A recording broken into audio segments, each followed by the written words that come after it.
Assalamualaikum warahmatullahi wabarakatuh. Assalamualaikum warahmatullahi wabarakatuh. Assalamualaikum warahmatullahi wabarakatuh. Assalamualaikum warahmatullahi wabarakatuh. Hai. Halo teman-teman semua, ini berasal dari Universitas Islam Riau, Fakultas Psikologi. Kenalkan, nama saya Devoka Sayan dengan NPM 228110133. Perkenalkan, nama saya Anissa Lailatul Jannah. NIM saya 2281100006. Perkenalkan, nama saya Hanif Zaki Ardela dengan nomor NPM 2281101164. Perkenalkan, nama saya Iqbal, NPM 1981100150. Perkenalkan, nama saya Natasha Fitri dengan NPM 228110252. Perkenalkan, nama saya Fiona Bila Fawaz dengan NPM 228110297. Pada kali ini kami akan menjelaskan mata kuliah Bahasa Indonesia, yaitu materi mengenai pilihan kata diksi dalam menulis karya ilmiah. Nah, materi apa aja sih yang akan dibahas? Kami akan membahas mengenai hakikat diksi, syarat-syarat diksi, idiom, peribahasa, dan majas. Hakikat diksi, keterbatasan kosakata yang dimiliki seseorang dalam kehidupan sehari-hari dapat membuat seseorang tersebut mengalami kesulitan mengungkapkan kepada orang lain. Sebaliknya, jika seseorang terlalu berlebihan dalam menggunakan kosakata, dapat mempersulit terima dan dipahaminya maksud dari isi pesan yang hendak disampaikan. Oleh karena itu, agar tidak terjadi hal demikian, seseorang harus mengetahui dan memahami bagaimana pemakaian kata dalam komunikasi.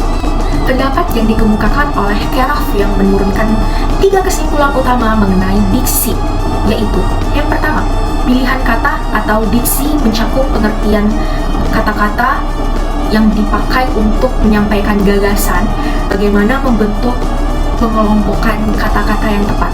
2. Pilihan kata atau diksi adalah kemampuan membedakan secara tepat nuansa-nuansa makna dan gagasan yang ingin disampaikan, dan kemampuan menemukan bentuk yang sesuai atau cocok dengan situasi dan nilai rasa yang dimiliki kelompok masyarakat pendengar.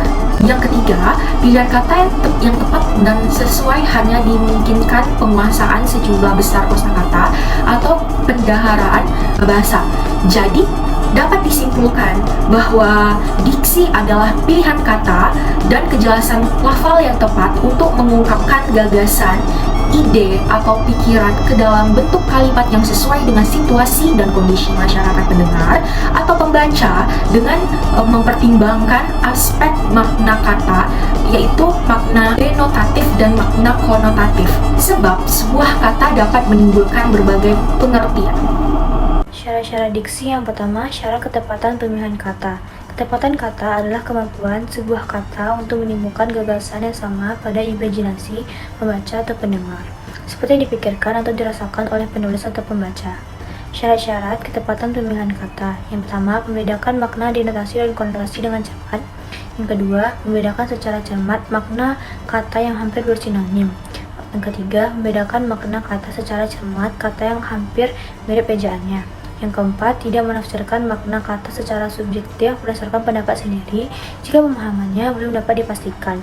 Pemakai kata harus menemukan makna yang tepat dalam kamus. Yang kedua, syarat kesesuaian kata. Selain ketepatan pemilihan kata, pengguna bahasa harus pula memperhatikan kesesuaian kata agar tidak merusak makna, suasana, dan situasi yang hendak ditimbulkan atau sesona yang sedang berlangsung. Syarat kesesuaian kata yaitu hindarilah sejauh mungkin bahasa atau unsur substandar dalam situasi yang formal. Yang kedua, gunakanlah kata-kata ilmiah dalam situasi yang khusus saja. Dalam situasi yang umum, hendaknya penulis dan pembicara mempergunakan kata-kata populer. Yang ketiga, hindari jargon dalam tulisan untuk pembaca umum. Yang keempat, penulis atau pembicara sebisa mungkin menghindari pemakaian kata-kata slang. Yang kelima, dalam penulisan jangan mempergunakan kata percakapan. Yang keenam, jauhkan kata-kata atau bahasa yang artifisial. Fungsi diksi. Ada beberapa fungsi dari diksi antara lain. Yang pertama, membuat pembaca atau pendengar mengerti secara benar dan tidak salah paham terhadap apa yang disampaikan oleh pembicara atau penulis. Fungsi diksi yang kedua, untuk mencapai target komunikasi yang efektif. Fungsi diksi yang ketiga, melambangkan gagasan yang diekspresikan secara verbal. Dan fungsi diksi yang keempat yaitu membentuk gaya ekspresi gagasan yang tepat atau sangat resmi, resmi, dan tidak resmi, sehingga menyenangkan pendengar atau pembaca. Idiom atau ungkapan adalah rangkaian kata yang menghasilkan makna kiasan. Idiom itu biasanya digunakan untuk membuat kalimat kiasan agar bertujuan menyampaikan makna yang lebih berkesan. Biasanya idiom itu sengaja digunakan untuk menghindari kata-kata yang kurang baik. Sebuah idiom itu juga terbentuk dengan dua kata ataupun lebih. Gabungan kata tertentu itu terdapat konteks yang menyertainya. Kemungkinan maknanya yaitu makna sebagai denotasi dan juga makna sebagai konotasi. Artinya, untuk memastikan apakah gabungan kata itu termasuk idiom atau tidak, maka konteks kalimat yang menyertainya sehingga lebih jelas maknanya. Apakah makna kiasan atau juga makna sesungguhnya? Contohnya, yang pertama, ayah membanting tulang di sampingnya karena marah. Dan yang kedua, ayah membanting tulang untuk menghidupi keluarganya. Kedua kalimat di atas sama-sama mengungkapkan gabungan kata membanting tulang. Tetapi dari konteks kalimatnya, dapat kita tentukan dengan jelas kalimat mana yang memiliki idiom atau ungkapan. Pada kalimat pertama, gabungannya membanting tulang membentuk makna sesungguhnya, yaitu kegiatan membanting tulang. Dengan kata lain, ayah itu memang membanting tulang yang terletak di sampingnya. Dan pada kalimat kedua, makna gabungan dari kata membanting tulang merupakan makna kiasan atau makna konotasi.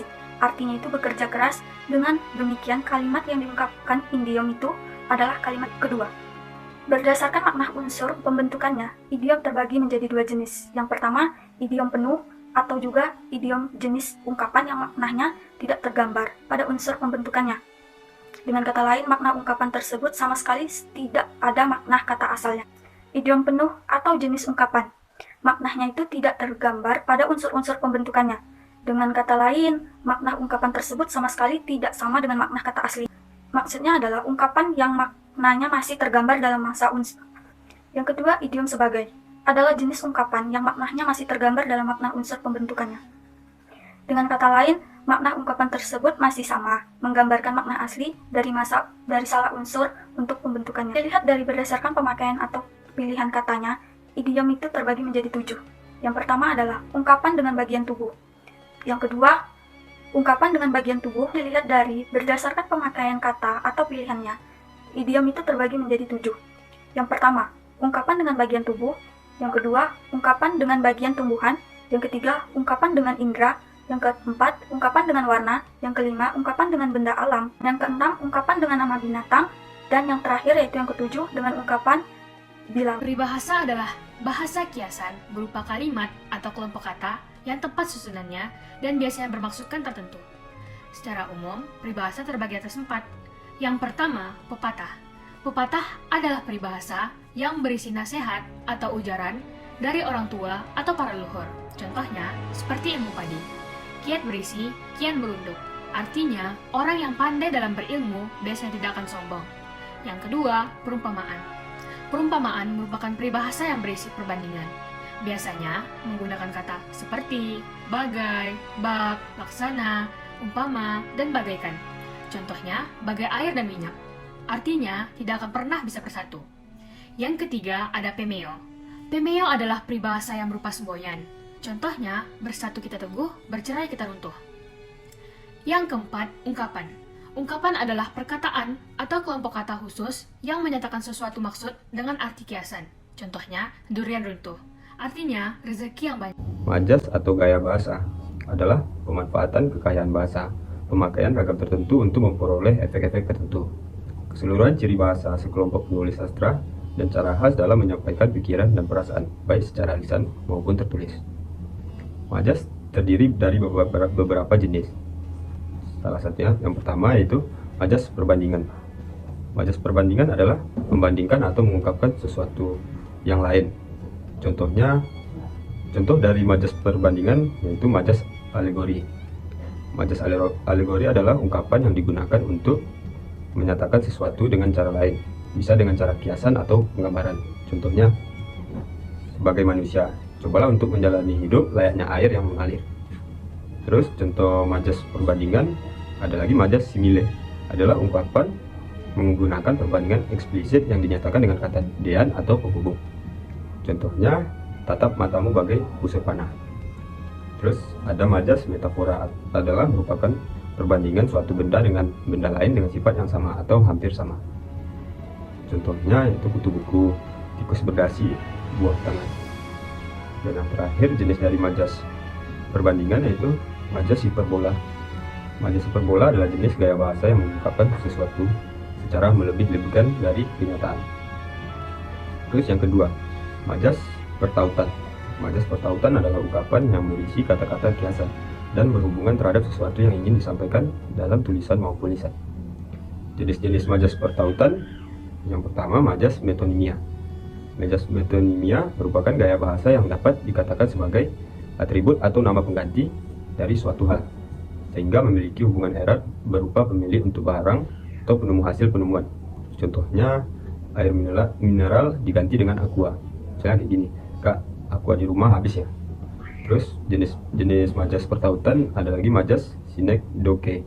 Synecdoche merupakan majas yang menyebutkan bagian dari suatu hal untuk menunjukkan atau menyatakan sebagian dari suatu hal. Contohnya, batang hidung. Saya kayak gini, kemana aja kamu, baru kelihatan batang hidungnya. Terus yang ketiga, majas penegasan. Majas penegasan adalah penegasan terhadap sesuatu, sehingga akan mempengaruhi pembaca atau pendengar. Contohnya, jenis-jenis majas penegasan yaitu majas pleonasme, adalah ungkapan yang menambahkan keterangan pada pernyataan yang sudah jelas atau tidak diperlukan lagi. Contoh, semua siswa yang di atas agar segera turun ke bawah. Contoh jenis-jenis majas penegasan yaitu repetisi adalah majas perulangan kata sebagai penegasan. Contohnya, dialah yang kutunggu. Terus, dialah yang ku nanti. Terus yang keempat, ada majas pertentangan. Majas pertentangan adalah kata-kata yang berkias yang menyatakan pertentangan dengan yang dimaksudkan sebenarnya oleh pembicara atau penulis dengan maksud untuk memperhebat atau meningkatkan kesan dan pengaruhnya kepada pembaca atau pendengar. Majas pertentangan dibedakan menjadi berikut, yaitu antesisa adalah majas yang merupakan pasangan kata yang berlawanan artinya. Contoh, tua, muda, besar, kecil, ikut meramaikan festival itu.